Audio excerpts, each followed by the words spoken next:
on tonight. As you know, I've been bringing you the speeches from the National Democratic Convention. Earlier this evening, I brought the speech from last night. Former First Lady Michelle Obama, a fiery, electrifying remarks. Now I'm going to bring you former President Bill Clinton as he spoke to the attendees at the convention on this evening. If you like Tyrone Bowman Live, hit the like button and subscribe. I really appreciate it. We're on our way to 1,000 subscribers. We're halfway there, but with your help, I know we can get over to the finish line. So let's get right down to it. Former President Bill Clinton. Please welcome the 42nd President of the United States, Bill Clinton.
After the last 2 days,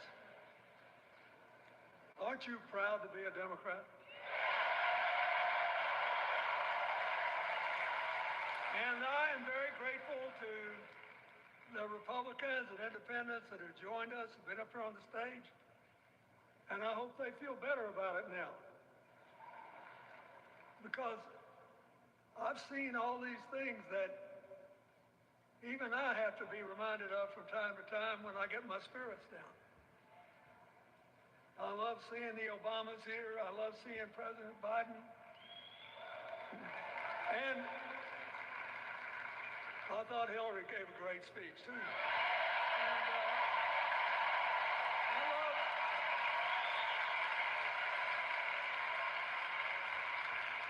But I love seeing all these young leaders. A bunch of them are coming up after me. They look better, they sound better, and they'll be exciting. I do want to say one word about President Biden. Remember, he had an improbable turn that made him president. And we were in the middle of a pandemic and an economic crash. He healed our sick and put the rest of us back to work. And he strengthened our alliances for peace and security. He stood up for Ukraine. He's trying desperately to get a ceasefire in the Middle East.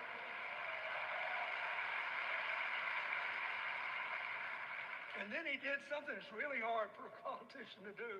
He voluntarily gave up political power. And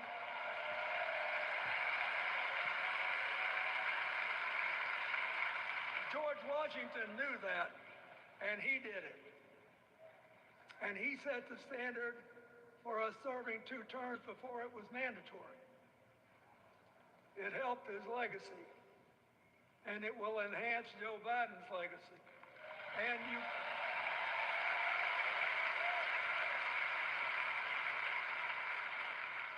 And it's a stark contrast to what goes on in the other party.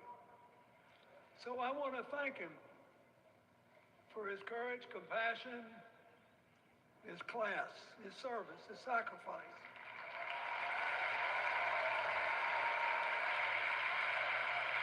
Joe Biden, thank you.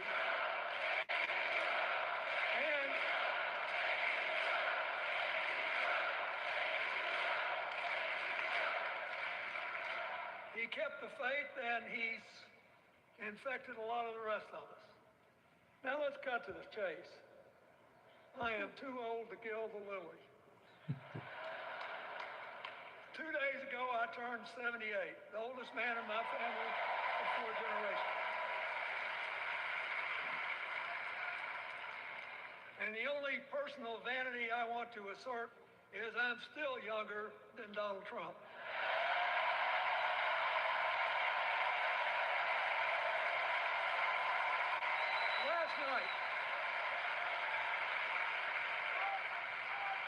Last night, in what I thought was a very moving series of episodes, we nominated Kamala Harris and Tim Walz.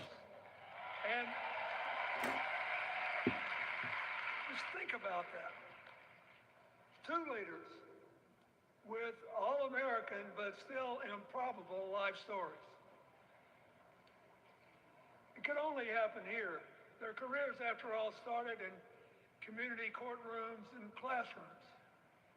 2 leaders who spent a lifetime getting the good job done. Now, one of the things that I've noticed over my increasingly long life is that a presidential election is unique in several ways. First of all, it's the greatest job interview for the greatest job in the world. Secondly, the Constitution says we, the people, get to do the hiring. And the third thing is that every 4 years, we get to change the requirements for the job. So here's what I'm thinking, because I try to apply this in every election. Will this president take us backward or forward? Will this president give our kids a brighter future? Depends. Will this president bring us together or tear us apart? Will the president increase the peace, security, and stability and freedom that we enjoy and extend it to others as we can? We, the people, we have to make a decision about these kind of questions. And every 4 years, it's a little different because the people come at the candidates, and they say, as they're saying now, here are our problems, solve them. Here are our opportunities, seize them. Here are our fears, ease them. Here are our dreams, help them come true.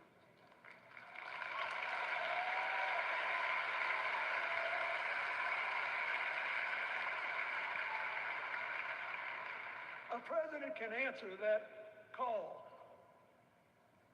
by saying, I'll do my part, but you have to help me. We have to work together. Or you can dodge what needs to be done by dividing, distracting, and diverting us. So in 2024, we got a pretty clear choice, it seems to me. Kamala Harris for the people,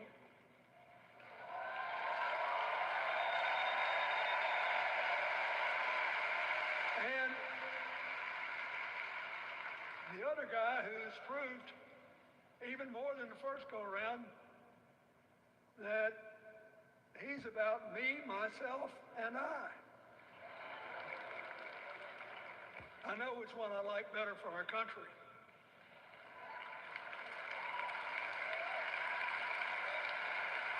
Kamala Harris will work to solve our problems, seize our opportunities, ease our fears, and make sure every single American, however they vote,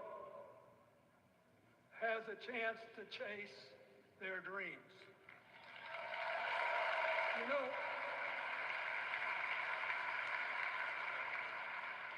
when she was young, she worked at McDonald's. And she greeted every person with that 1,000-watt smile and said, "How can I help you?"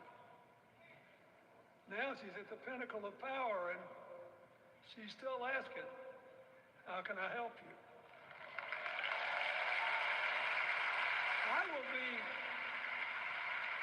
I'll be so happy when she actually enters the White House as president, because she will break my record as the president who spent the most time at McDonald's.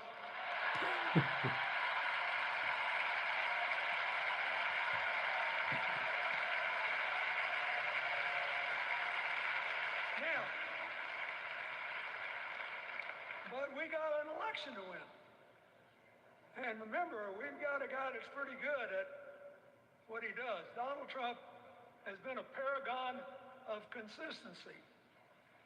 He's still dividing, he's still blaming, he's still belittling other people. He creates chaos, and then he sort of curates it as if it were precious art.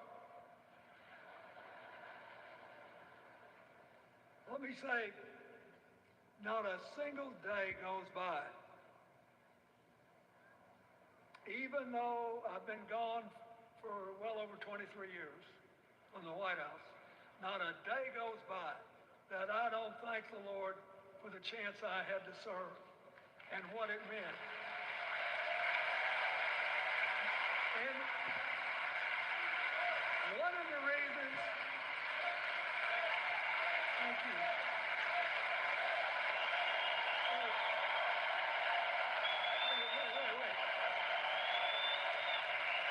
One of the reasons I love the job so much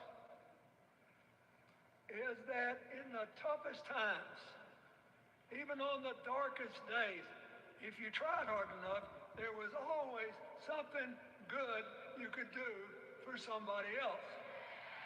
Now, some days that's not easy to do. You've got to deal with all these emergencies, or there's something going on here, there, or yonder. But Kamala Harris is the only candidate in this race who has the vision, the experience, the temperament, the will, and yes, the sheer joy to get something done.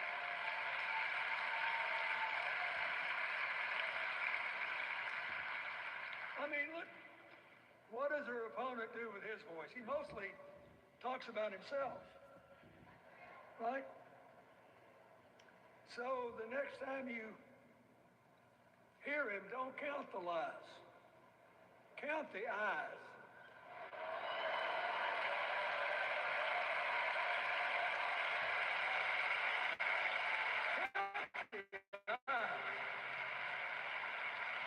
His vendettas, his vengeance, his complaints, his conspiracies. He's like one of those tenors opening up before he walks out on stage, like I did, trying to get his lungs open by singing me, me, me, me, me, me.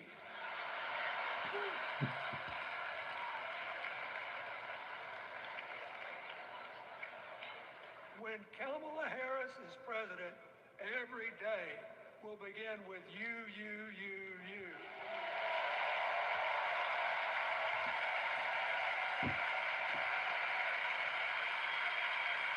So, we got to ask ourselves the questions that we're going to hire a president. Do you want to build a strong economy from the bottom up and the middle out? Or do you want to spend the next 4 years talking about crowd size?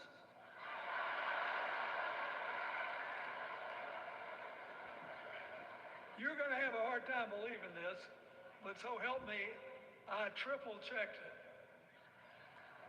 Since the end of the Cold War in 1989, America has created about 51 million new jobs.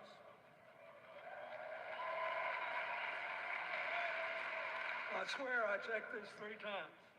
Even I couldn't believe it. What's the score? Democrats 50, Republicans 1.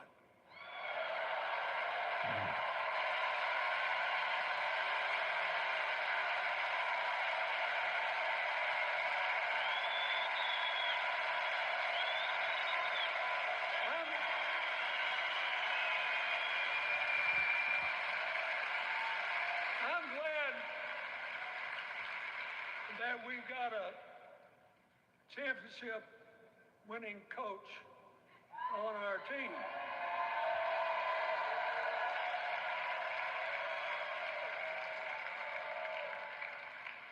But even the most limited of us in what we know about football or any other sport knows that if you're got 50 and the other side's got 1, you're ahead.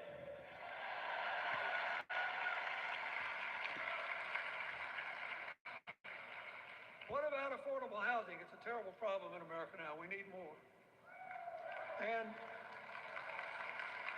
affordable health care. That's why the Democrats put a limit on monthly payments for insulin and a $2,000 a year out-of-pocket limit. And are trying to cover more drugs by bargaining for prices. We need more financing for small businesses. We need still to strengthen our alliances. I almost croaked in the first debate of this election season when President Trump said nobody respected America anymore like they did when he was president.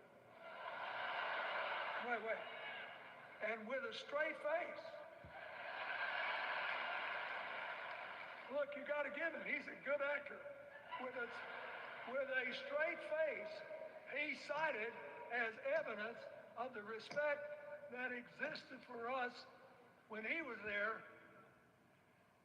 the presidents of North Korea and Russia.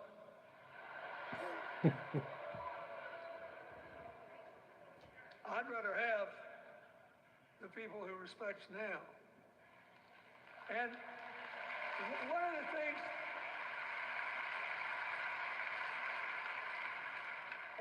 is when you send a signal to the other countries, you want them to know whether they agree with you or not, at least that you're on the level. Here's where you are and what you believe. What are they supposed to make to these endless tributes to the late, great Hannibal Lecter?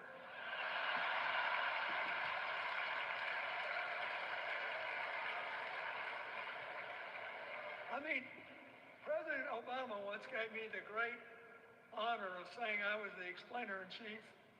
Folks, I thought about it, and I don't know what to say.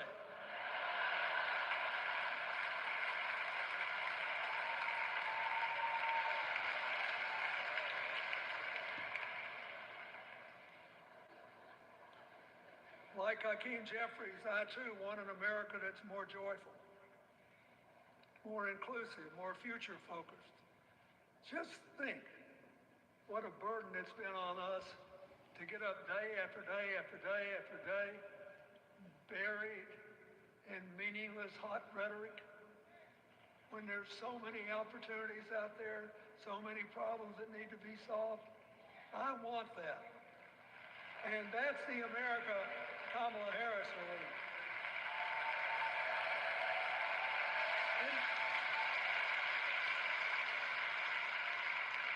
She's already made her first presidential decision, and she knocked it out of the park when she asked Governor Tim Walz to be her nominee for vice president.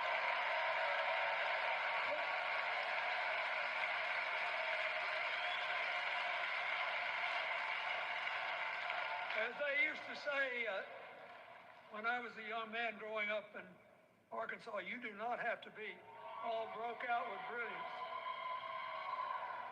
You just look at Tim Walz, listen to him, follow his record as a teacher, as a coach, in the National Guard, as a congressman, where he was the only Democrat, save one, elected in that district in more than 100 years.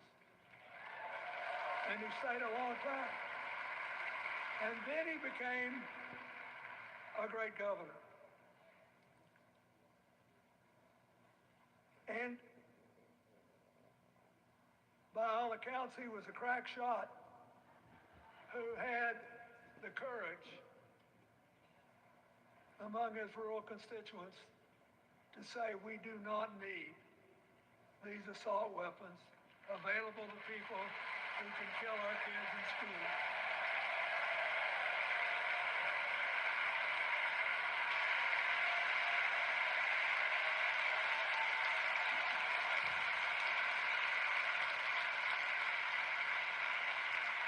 So, armed with her first decision, Kamala Harris confronts an interesting dilemma. We're going to walk out of here feeling pretty good, I think. We've got energy, we are happy, we feel like a load's off our shoulders. And we know we're just being asked to fight the same fight that the forces of progress have had to fight for 250 years.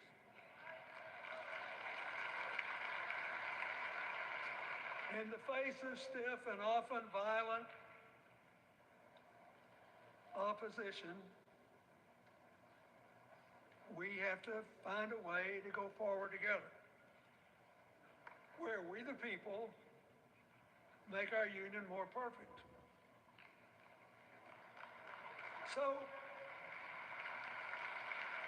that's a good thing. How could we possibly lose? Kamala Harris has fought for kids her whole life that were left out and left behind. She's taken on gangs trafficking across the border. She's fought to protect the rights of homeowners. She's been our leader in the fight for reproductive freedoms, and we know a majority of the American people are with us on that.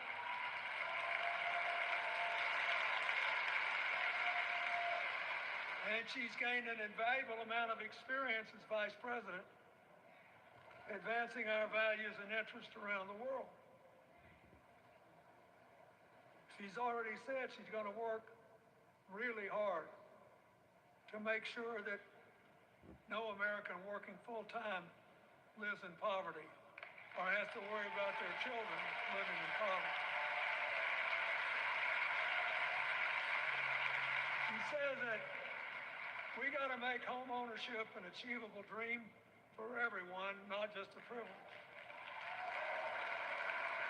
She said that and this meant a lot to me, that she would protect everybody's right to vote, whether or not they voted for her.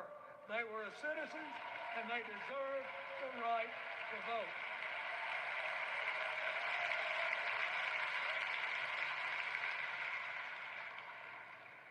The other day, her opponent implied that if his people voted one more time, they'd be able to rig it from now on and they wouldn't have to vote again. You think they're kidding, but I know a lot of these folks, and most of them are really good people, but some of them think that they are bound to dominate America politically, economically, and socially, and they have to use politics to do it, and they should rig the system. I don't believe that. And so here's what I want to tell you. We've seen more than one election slip away from us when we thought it couldn't happen, when people got distracted by phony issues or overconfident. This is a brutal, tough business. I want you to be happy. One of the reasons that President-to-be Harris is doing so well is that we're all so happy.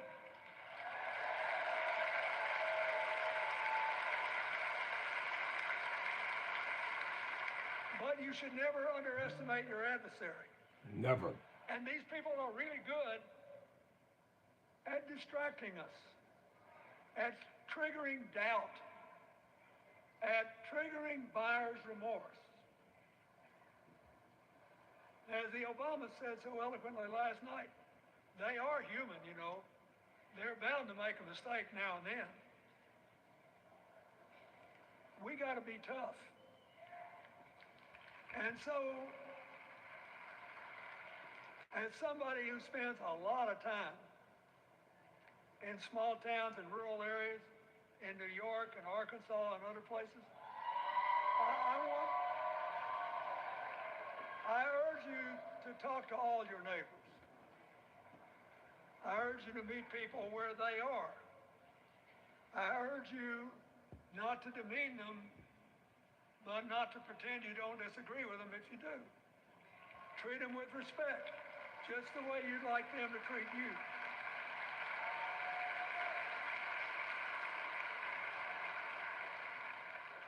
Ask for their help and then follow our leader, Kamala, and ask them, how can I help you? We Democrats right now have a lot of hay in the barn. We've got massive achievements, massive advances, but there's still a lot of slips between today and Election Day that we have to navigate. Make it plain, make it plain. And so, I'm going to say this from the bottom of my heart. I have no idea how many more of these I'll be able to come to. I started in '76, and I've been to every one since. But no, 72. Lord, I'm getting old. But here's what I want you to know. If you vote for this team, if you can get them elected and let them bring in this breath of fresh air, you will be proud of it for the rest of your life. Your children will be proud of it. Your grandchildren will be proud of it.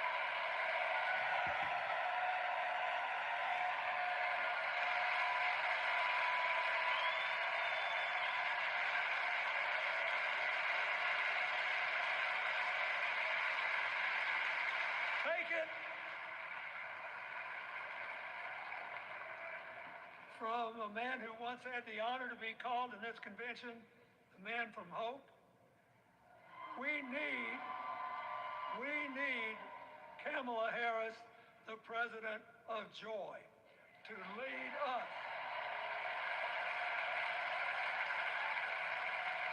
So,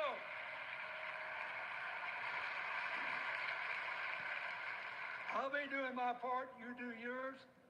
I'll see you when we're making a real joyful noise when the votes are counted. God bless you. And God bless America. Former President Bill Clinton making the case for Kamala Harris. I'm Tyrone Bowman. Never surrender. Never quit.